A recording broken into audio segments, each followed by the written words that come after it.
the money back. But I mean, you know what happened to me? What did I So, I got last week. I got the Lee Morgan, last Friday, and then I had ordered one of the Steely Dan's, right? So Sunday that comes, so I open it, and guess what it is? What? It's another Lee Morgan Infinity. Oh no! Yeah. But they've already sent me the Steely Dan, and I gotta return the Lee Morgan by like September 5th or something like that. Oh my goodness! What Steely Dan did you get? What Pretzel Logic? I just bought the $30 one. I'm not buying. I'm not. I'm not freaking UHURs. You awful? I haven't even listened to it yet. So, the Asia UHQR is a little bit tempting for me, but I don't know. Yeah, I love the record so much, but I don't know. Yeah, I just I'm trying to think. How much will I play it? And if you got a good OG, like what big difference is gonna make? Right. Yeah. It already sounds so good already. Yeah. I'll get like a back to basics copy. It sounds okay, but now y'all remember they did have those SKUs that they screwed up and put on their website for a regular 45 version too. And Chad did say he would eventually issue them. I can wait, man. Yeah. Right. Yeah, that is true. I can wait a couple of years, and if he puts them out on double 45, I'll buy them all. Yeah. I was going to pay $150 for a fucking record. Yeah. But I think after this last presentation of the Chad giving interview this week, it just reinforces the label should be called Retrograde Productions, not Analogue Productions. Retrograde. Right? What do you mean? Retrograde, looking back, not looking forward. Oh yeah, that's fair. Yeah. I mean, you don't return records ever, Sean? Yeah. So here's my experience with them. I like people may say crap about Amazon, Target, Walmart, but they replace records. They don't ask questions. They just I'm sending one. So Analogue Productions. First, they make me scratch and destroy my Evans records, which were not few, right? Mm-hmm. And they, I have not a replacement. I don't know when I'm gonna send a replacement. That was the most fucking annoying thing ever. And I recently bought a record from them, and it had a pressing defect, like one of those non-fill, those white spots that they play. I took a picture. I sent it to them. Can you replace me? Please send the record to us. We're gonna analyze it, and then we're gonna decide if it's eligible or not. I said, dude, over the years, I spent like 5 figures on your website. I'm not like a kid buying my first weekend record. Okay. And did you tell them that? I skipped the weekend part, but I actually said that to them. Yeah. I said, I mean, is this how you treat me? I spent a lot of money there. I'm not a beginner. I know my shit. Here's the picture, and you're asking me to analyze to see if I'm eligible for a replacement. What the fuck is that? Yeah, man. What the fuck? Right. I'll tell you what I like. I like about Amazon is like that Lee Morgan, the extra Lee Morgan, or whenever you have to return something, you just go to a UPS and just hit boom. You show them the little thing. You don't have to box it up or anything. It's like, here you go. There's the thing. They scan it. You're good. Yeah, because that's part of the pain in the ass is like boxing shit up and trying to send it back to someone. If I can just go somewhere and just drop it off, and they do that, that's great. Yeah, man, for real. Oh, yeah, absolutely. I mean, Target works really well too. I mean, they just say, "Oh, don't even bother shipping. Shipping back. It's gonna be too much. Cost is not worth it. Just keep it." Well, Vinyl Me Please has done that for me twice. I had a Vinyl Me Please. Every other month I have records. Yeah, I had a Blossom Deer with a scratch on it. They sent me a whole new copy. I got a Warped McCoy Tyner. They sent me a whole new copy. So I bought. I got a. I have 2 Blossom Deeries, and and it was my fault, and it was actually no defect. And I was, by the time they got back to me, I was like, oh, disregard that. And they were like, oh, we already shipped it out. Keep them both. Yeah. Nice. Yeah. Yeah. Yeah. I think, I mean, I commented with you guys privately and to other people too. I think that the worst part is first, okay, you've done a great job reissuing stuff, but at the moment you just say, I'm just reaching what I like because I'm doing what I want. So you're not looking at a market perspective, you're looking at a personal perspective. So, and all those people bragging about being responsible for vinyl resurgence, like Chad and other people, they're the ones that are like kind of are tanking it for the future because they're just reissuing Steely Dan, Led Zeppelin, The Who, Pink Floyd. They don't talk about other shit, right? And the time's passing. Let's move to the 90s, 2000s. I mean, if you want to keep the market going, you got to engage people in their 20s, not people in their 70s who are about to die. I'm sorry to say that, but it's true. Right. Yeah, and actually, you know what? A lot of the young kids are into. Yeah. It's not the classic rock. Of course not. Those things are in the past. I'm sorry to say that, but what the old guys are into.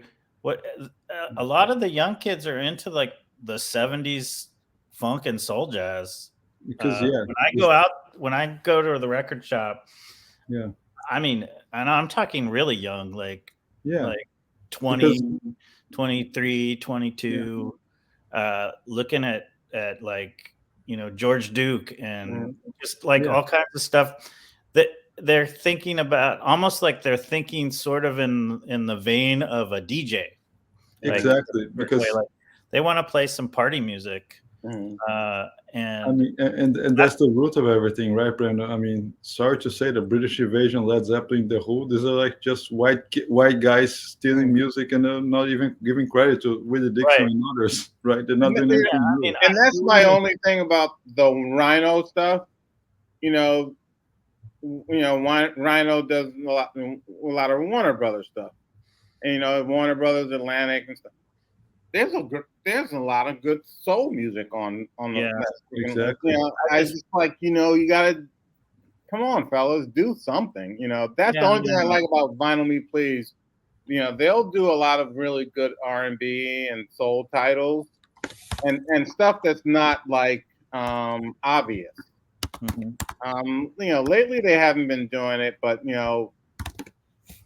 there's some really good stuff. Like I remember when they put out the Leon Ware reissues, and Leon Ware was the guy that the Marvin Gaye album. Oh gosh, I can't remember. I hate when I can't remember titles. With the painting. Yeah, that's it. Gotta give it up. Gotta get it. What is it? Gotta. Anyway, yeah, I know. Yeah, Leon Ware. Basically, that was supposed to be Leon Ware's album for Motown, and Marvin Gaye walked by the studio and heard it, and Barry Gordy was basically like, said, "Yo, that's gonna be Marvin's album." And then the next one that Leon Ware did, they also tried to get him to say it's gonna be a Marvin album, and he said no. And of course, that was the last thing he did for Motown, and they didn't promote it. But it's a great freaking album. And Vinyl Me Please did the reissue of it, and it's a classic.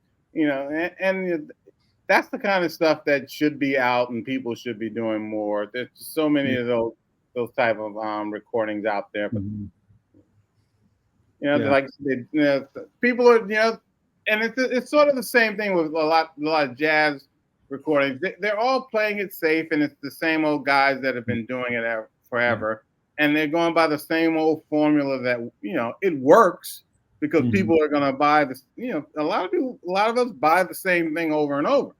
Yeah. So they're like, okay, we can, it'll be safe. We'll sell a certain amount of copies of that. Yes. But you're not building your audience for the future.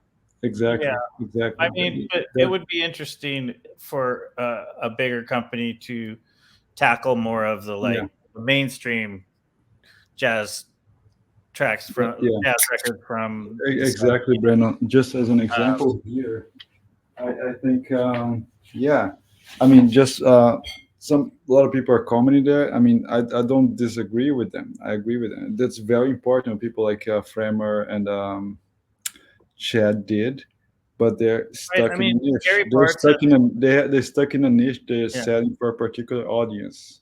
And if you're into vinyl, into music, you have to broaden your audience. Well, they're making records for their buddies. Right, exactly. Yeah. Another Eric Clapton record, like another Pink Floyd record. The same people we've been having a conversation with for the past 30 years.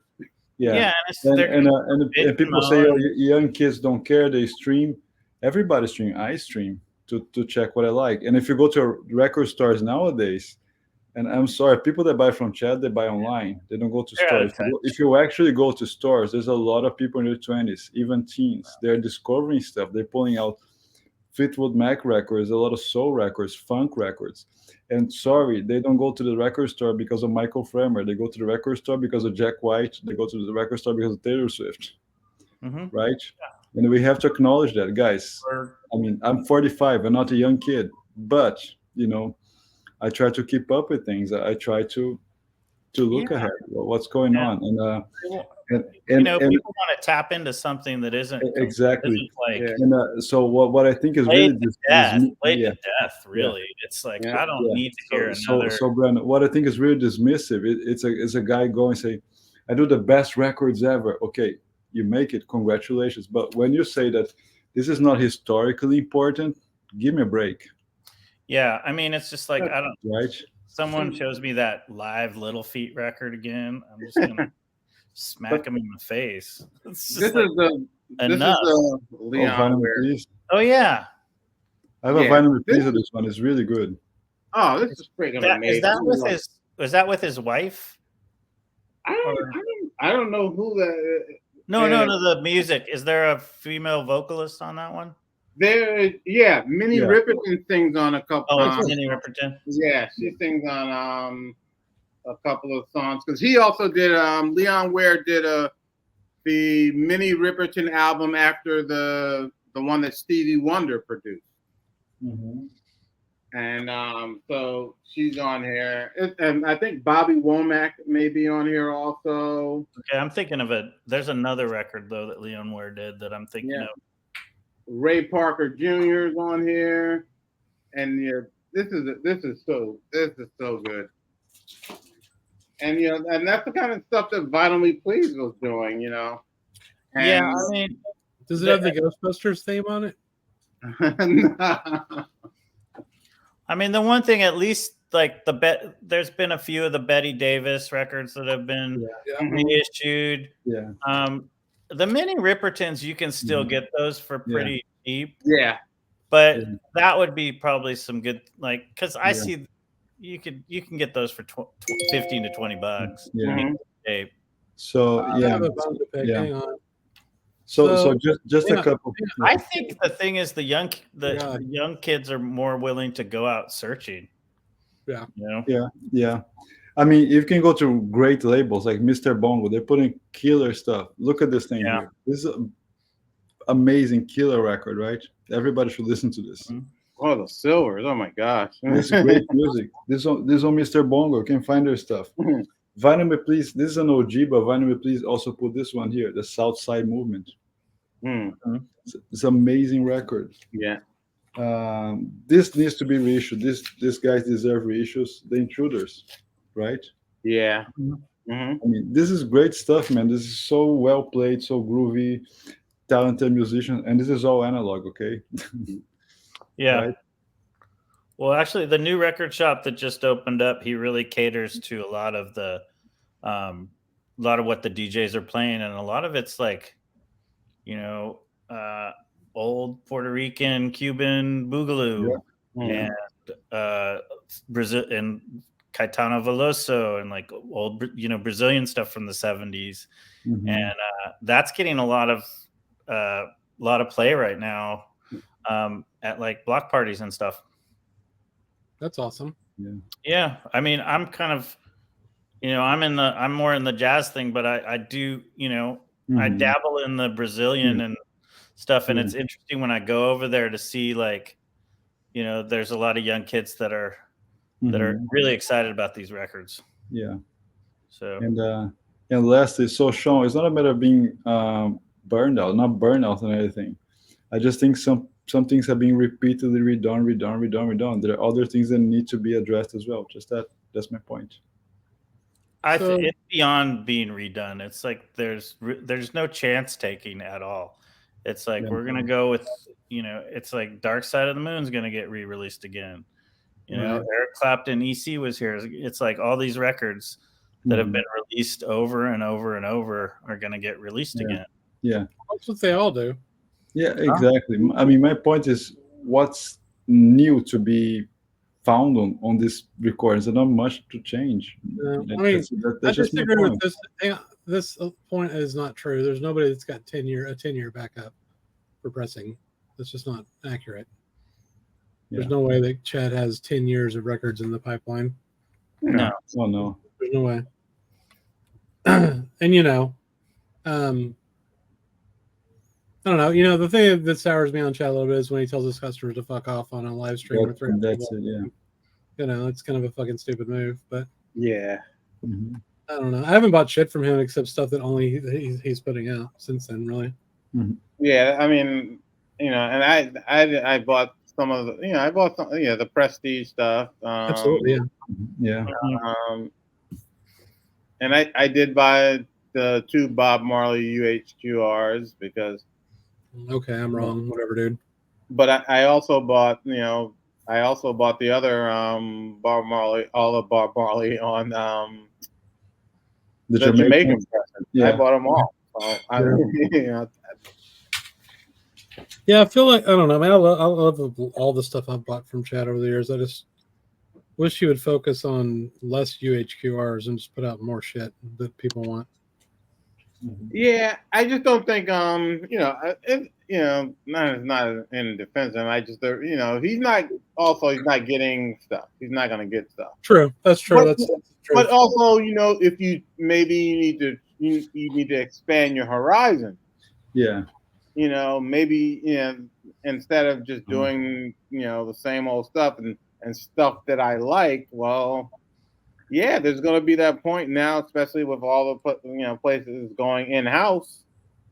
You're not going to get those. You're not going to get those licenses anymore, and you need to focus on some stuff that you could possibly get the license for. But if your thing is I only do stuff I like, well, more power to you, buddy. You know what though? That's interesting that he has done. Sorry, I didn't mean to interrupt, but he's putting out a lot of tapes too from stuff from his label. Mm-hmm. He recorded directed tape. The very first stuff he did, that stuff is great. That's awesome. Yeah, he's putting it out on tape, which I have no interest in buying a $500 tape, but I think that's kind of neat. Yeah. Mm-hmm. I mean, I think kudos to him putting those guys back on the spotlight. I think it's awesome. All right, hold on. Illumin 8. Yeah, he's done the Prestige, and that's going to be over. So what is he going to do now? He's not going to get the license to reissue those. Then what is he going to do? That's what we're saying. We're saying expand your horizons so you can survive in the new fucking market when Kraft is taking back all the licenses and doing them themselves. Do you understand that? And pressing really amazing stuff, by the way. Well, I mean, that is a tough spot though. Like, what is he gonna get? But here's the thing, Chris. I mean, you can say it's hard, guys. I'm trying. Don't say I don't care about anything else. Right. Sure. That's it. You're saying I'm only gonna do the stuff I like. The stuff you like, the the companies that own the licenses are taking them in house. You're not gonna get those anymore. No. So what are you gonna do, buddy? Yeah, it's gonna be interesting. I mean, he does still have the series he's been doing, But that's not his. He's doing that in conjunction with them. Of course. So theoretically, if they find a better deal, they're just like, all right, Yeah, you're doing that because you have a pressing plant. That's his saving grace. Yeah, absolutely, for sure. For sure. I mean, yeah, he has been crushing it since the '90s. That's totally fair. And he can press stuff, which is cool. Yes, he's been crushing it, and like no one's denying that. What we're saying is, the record companies are not giving those licenses to people to do stuff anymore. Right. That's it. Come on, Roberto. I don't think he doesn't need them. Okay, all right, he doesn't need the money. Okay, whatever.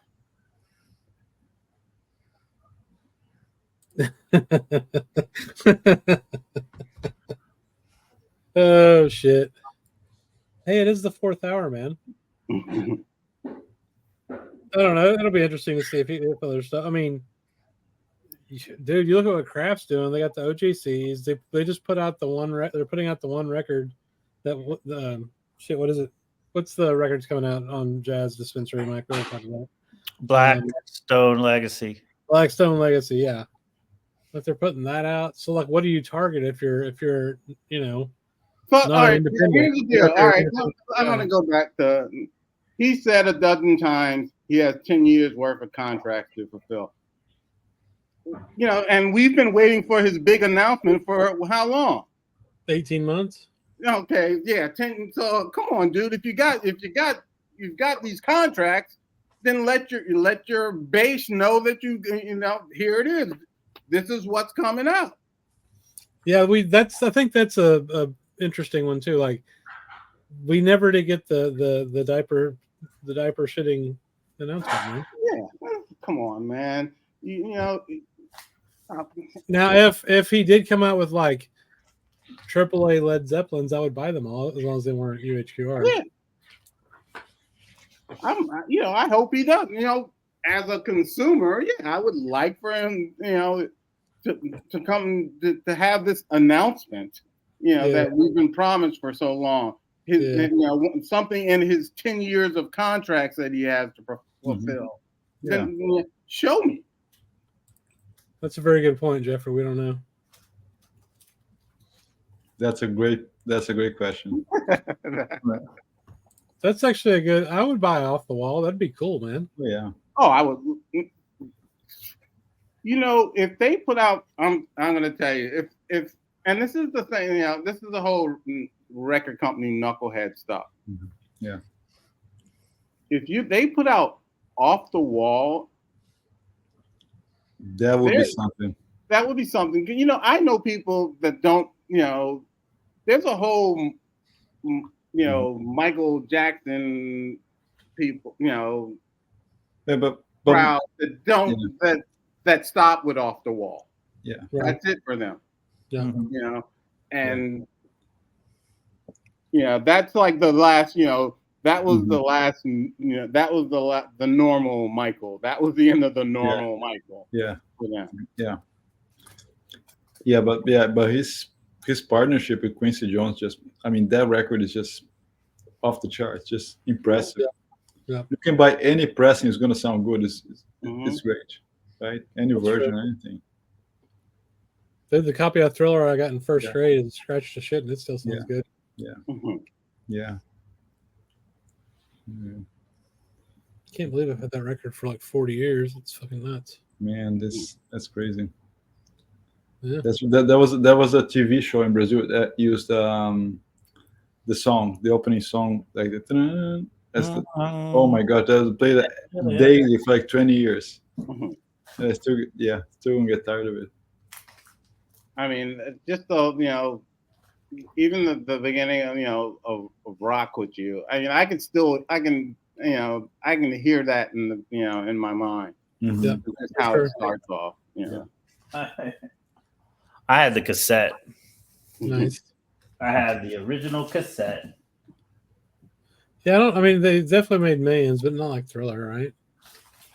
No, but it had 3 big hits. Yeah, it did. Oh yeah. At least on AM radio. Yeah. I mean, it just it was sort of it was just the end of a certain Michael Jackson era. Because if you go back, even look at the video of from that. This is Michael Jackson for the whole nose thing and everything. He's got the afro. It's just for certain people that just it's just the end of an era. Mm-hmm. And they would eat a reissue up of that. Oh yeah. And that's the kind of reissue you just put in every record store and it would sell. Yeah. Mm-hmm. Oh yeah. That's the kind of thing you go to the estate and go, look, let's do this. Let's just do it. I wish they would do. Maybe somebody is. If anybody knows of this, this would be interesting to hear. But I wish they do like a cool soul reissue series, like even like the classic series. Yeah. Soul, that's what is needed. Soul records. Fuck, that'd be cool. That's what is needed. I stressed on that a few weeks ago. We need decent presence of James Brown records, right? Mm-hmm. Mm-hmm. Yeah. They don't sound that great. If you buy originals, they don't sound that great. Yeah, and I wonder if I wonder if that's an estate issue too. I was wondering. It's always an estate issue, I guess. Yeah.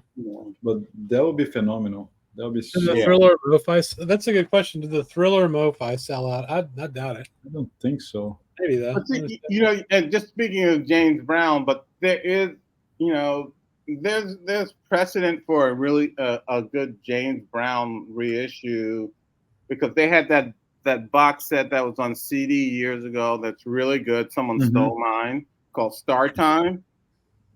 It's freaking fabulous. And they have like the blueprint of how to do some of these things.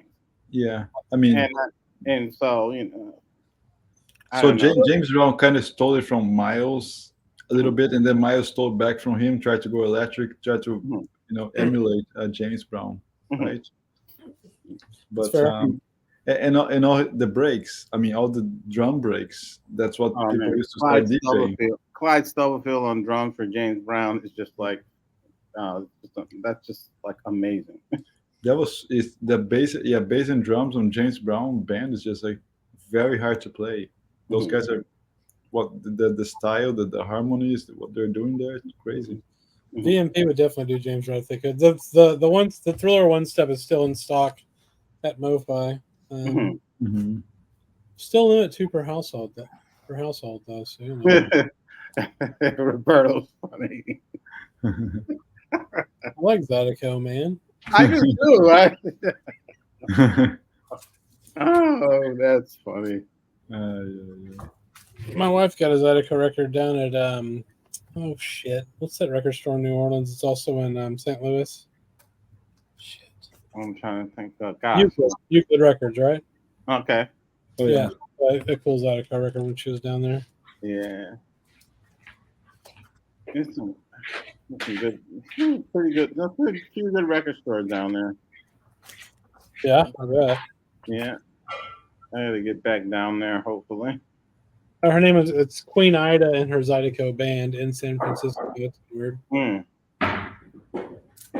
Euclid, yep. Oh man, that's fun. I'm trying to think. Do I have anything else coming? I don't actually. I don't think I have much coming. I ordered that. I wish that someone would. So there's a lot of not just this one, but mainstream has a bunch of different, funky and spiritual records that I have never seen released or reissued. Are they expensive now? Some are like 20, and then some get up to like 40. Yeah. There's a few like the Harold Lands. I think Demisi gets up to like 50 or 60 now. Yeah, and there's the reissue of that. Rob hates how it sounds. I think it sounds fine. And it's weird. There's also 3 Blue Mitchells on it. He's got Vital Blue, Graffiti Blues. I forgot the other one. Blue Balls. The other one's just Blue Mitchell. That's what it is. And then there's the mainstream. There's the guitarist Jack Wilkins. Oh, that one's really pricey. That is really good. But they did a reissue of that also. I have the reissue of that. Oh, okay. Because the guy Bob Shad is was the grandfather or something with the Apatows. Okay, the Apatows. So they own the rights to all that mainstream stuff. But they're releasing, they're putting out stuff like I don't know, like the Haroland Demisi was the last one to come out just recently, and before that something else. But it's not like it doesn't seem like they have a plan or Yeah, I was kind of hoping the same way that Pure Pleasure did all those Strata East, that someone would nail those mainstreams and do like a really nice job on them. Yeah, there's a lot of good stuff in there. They do a good job, but they just don't seem to have an overall plan on for reissuing stuff. Mm-hmm. And even the stuff, and like I like their reissues. I think they sound fine, but they're done in France. And I looked up the guy that's doing the remastering. He has a lot of credits to his name, but he's not a name that most of us know. Kevin Greer, get the fuck out, man. We'll take Bernie too. Oh, by the way, have you guys talked about, maybe I missed it, the new Sam pre-order? No, because Mike told us not to talk about it, remember? Okay, now we're talking. Yeah. What is it? Oh, yeah, I missed it. It's a Shahab record. Oh, yeah. Oh, yeah. 3,000, right? 3,000, Chris? Or 300? Well, how many they're making? They're making 3,000. 3,000, yeah, so it should be easy. Is it an old, 50s recording? It's a super rare one. Let's pull it out. The Danish big band. Or is it more of his set? I like his stuff later. Like the stuff he did in France in the early 70s. Mm-hmm. Mm-hmm. I have a really good one on CD with him. And it may be, let me see if I think it should be on here. Can you put on screen, Chris? I don't know what it is. I don't know where to see it. Oh yeah, it's on Instagram. He put on Instagram, yeah. I don't think it's on a website yet. Let me see. No, it's not on the website. Still sharing a screen with us. It's just Instagram. It doesn't exist. Yeah. Yeah. So what's it called? It's on Sam Records Instagram. Hang on, I'm gonna open here. Here, I'll find it. I'm getting it. Too Loud Crew. Sam Records. Yeah, I found it. Yeah. I'm trying, man. I'm pulling out, Chris. I'll send it. I'll put the link on the chat. Yeah, this one, right? Yeah. Yeah. Yeah. Yep. It's and there's a photo somewhere. Yeah. It's 1965. 1965, 3,000 copies available out in October or November. Mm-hmm. I don't see the cover photo here, but anyway. No, I think they didn't put the cover yet. Yeah, it's exciting. I mean, I want that record for sure. Do you know who he's playing with, or is it a Danish band? It's a Danish band, yeah. Danish radio jazz group. He's the conductor. That's interesting. So Danish was a steeplechase? No. Mm-hmm. No, octave. No. No. Yeah. Steeplechase was in Copenhagen. Oh yeah. Mm-hmm. Ah, shit. But yeah, I mean, OGs of this are like non-existent, basically. It's like $1,000, right? What? Yeah. No OG. Oh, the OG. Yeah. Yeah, sometimes. What? No, that was just I was trying to find this album from the 90s, but I think it's only available on CD. Oh.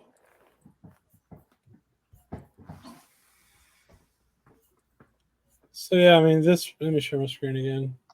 Mm-hmm. Yeah, still preliminary. They're gonna open sales in October. Did I show this Brad Meldau last time? It's only on CD. I don't think so. Day is Done trio. It's really good. Yeah. And I grabbed this Medeski, Martin, and Wood at the Goodwill for $2. Nice. So, and this is like, you still get some good deals at the Goodwill. Yeah. Mm-hmm. So this is the record we're talking about. It's coming out, right? Yeah. That's it. Yep. Oh yeah, that one is really pricey. Yeah, it's. I mean, let's see. There's only 2 LP versions. The original in 1965. I mean, look at that, like $2-3 grand. Hadn't sold in several years. Yeah, it's just one of those. A Japanese. So rare. You can get a Japanese copy for $100, but see, there you go. Yeah, you know. But you can get a Sam record. So that's kind of neat. €30, say.